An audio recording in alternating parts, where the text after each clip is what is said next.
पुढल्या बातमीकडे अमोल मिटकरी दादांच्या बंगल्यावरील ऑपरेटर आहेत का असा सवाल बजरंग सोनावणेंनी केलेला आहे। पवारांना सोडायचं म्हटलं तर वडील कानशिलात लगावतील असं बजरंग सोनावणेंचं म्हणणं आहे। अमोल मिटकरींच्या आरोपांवर बजरंग सोनावणेंनी हे उत्तर दिलं आहे। बजरंग सोनावणेंनी अजित पवारांना फोन केल्याचा दावा अमोल मिटकरींनी केलेला होता। खासदार बजरंग सोनावणे माझ्यासोबत आहेत। बजरंग बाप्पा, काल अमोल मिटकरीने एक पोस्ट केलेली आहे ट्विटरला, बजरंग बाप्पांचा फोन अजितदादांना गेला। अजितदादा मोठ्या मनाचे बाबा। अमोल मिटकरी कोण आहेत? ऑपरेटर आहे दादाचे ते कधी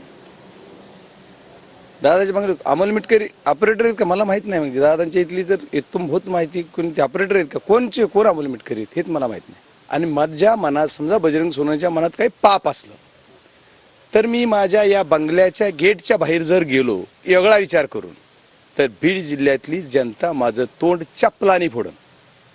बरं ते जाऊ द्यात गेटचं, उंबऱ्याच्या बाहेर येताना माझे वडील माझ्या कानसुलीत अशी मारतील पवार साहेबाला सोडायचं म्हणलं की, तो एक विषय झाला। बरं एवढंच नाही, बंगल्याच्या याच्या बाहेरचं सुद्धा असू देत, पण याच्यापेक्षाही पुढं माझ्या रूमच्या बेडरूमच्या बाहेर निघायचं म्हणलं ना, बायको म्हणेल तुला खायला बी नाही, तुला नाश्ताच नाही, मग तुम्हाला बोलायला कसं येऊ, एवढी परिस्थिती होईल। त्याच्यामुळे त्यांनी काय बोलते, त्यांनी आणखी त्यांच्या ट्विटमध्ये त्यांनी तिसरं बी बोललंय की बजरंग सोनवणेचा कारखाना आणि ती अडचणीत असेल, त्याच्यामुळं बजरंग सोनवणे जर अडचणीत असेल किंवा चोर असेल तर एवढा मोठा निर्णय प्रवाहाच्या उलटा जाऊन आदरणीय शरदचंद्रजी पवार साहेबांनी मला सांगितलं तुला निवडणूक लढायची, आदरणीय जयंतदादांनी सांगितलं तुला लोकसभा बीडची निवडणूक लढायची। मी त्या दोघांनाही शब्द दिला की मी लढणार तर हो, तुम्हाला हो म्हणून आलो आणि त्याच्यानंतर लढलो। त्याच्यामुळे हा विषय कुठंच येत नाही। मला तर ह्यांना काय बोलायचं, कशामुळे बोलायचं, काय करायचं ह्यांनाच माहिती।